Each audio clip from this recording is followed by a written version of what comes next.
Good morning, everybody, and welcome to IGtv. This is a production of New York City Metro InfraGard. And with us this morning is Valene Sherpac, and she is our subject matter expert on biometrics. So, Valene, welcome to the program, and give us a little background. Tell us a little something about yourself. Sure. Well, I've been in security many years, CSIP for a long time, worked with biometrics a long time. Most recently, I did a deep dive in the area of voice biometrics, which was quite cool. So lots of internal R&D kinds of projects, as well as consulting projects, working with customers to do application development, in particular identity solutions. Very cool. Yeah. Very cool. So you've been around the false positives, the false negatives, the gummy bear attacks, and everything else that's riddled its way down the road, huh? Absolutely. Yeah. All right. So, Valene, what I wanted to do was to just give you a little bit of free rein here, but we've already gotten a question up on our chat line, and I don't know if you've got the ability to look at that. But what I'll do is, this is a very kind of candid question that comes up on our chat, but the questioner says, and this is from Net Doctor. All right, all security tokens can be compromised. They are invalidated and replaced. Example, your credit card is compromised. Visa sends you a new credit card. When my biometrics are compromised, how do I get a new retina? Well, I thought that was kind of, tongue-in-cheek there. All right, and what a great setup question for somebody who comes onto the air for the first time, right? Yeah, just give me the most difficult. Yes. Well, as you can see, we do have our skeptics out there, right? Yeah. And I guess, skepticism is healthy and it's good. We all know that there are problems that exist out there in the enterprise, and introducing any new technology, and biometrics is not new. All right, it's been around for years, but it constantly evolves as we, I guess, demand more from it, right? Right. And more honest reporting and more accurate reporting and more timely reporting. All right. So you're going to set this up for us each month. So give us a little bit. What are we going to be looking at? Okay, great. Yeah.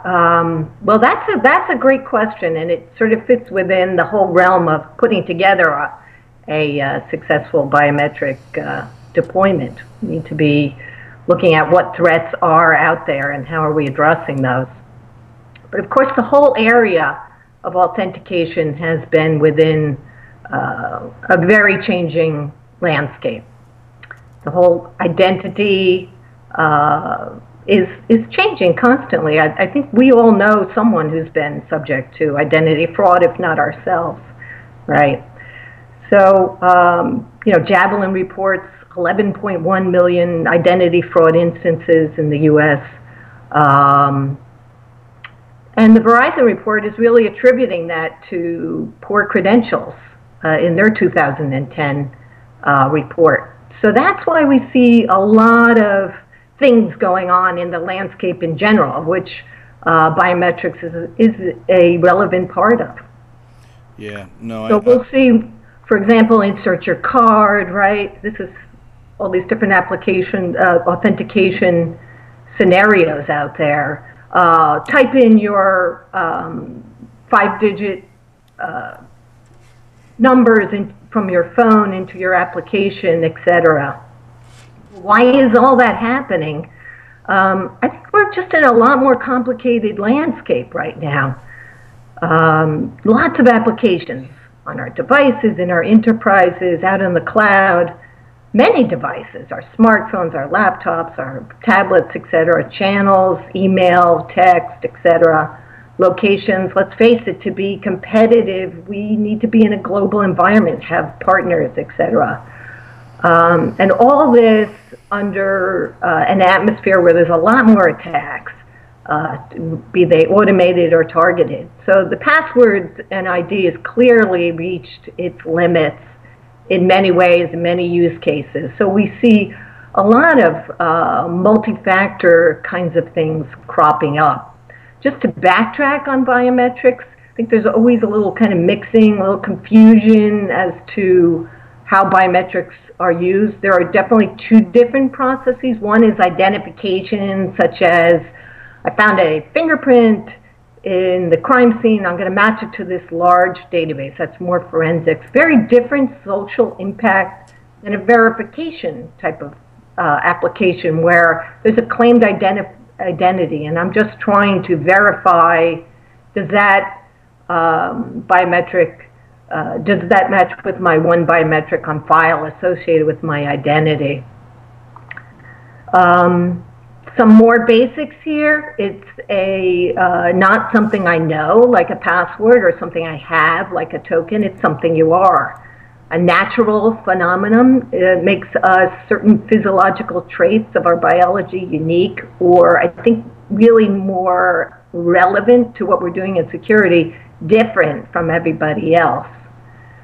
You'll see when you go through anything we talk about, standards, etc., which, by the way, do have some implications in the question you asked up front. The basic model, this is verification. There's some kind of data collection, be it the fingerprint image, etc., the facial image, the voice, some kind of signal processing, filtering that it creates a biometric sample that's then matched with what we have on storage. Some decision is made, and you talked about it up front. What are the errors? What do I do if it's falling below my thresholds? And these types of things. This is the basic model, and I wanted to lay it out there because I think it comes up and will help us. Why is biometrics sort of coming out now? Unfortunately, as you mentioned, the hype, I think. Valene, let me hold you on to that, and let's come back to that right after this commercial, because this is a great break point. Okay, great. All right, so.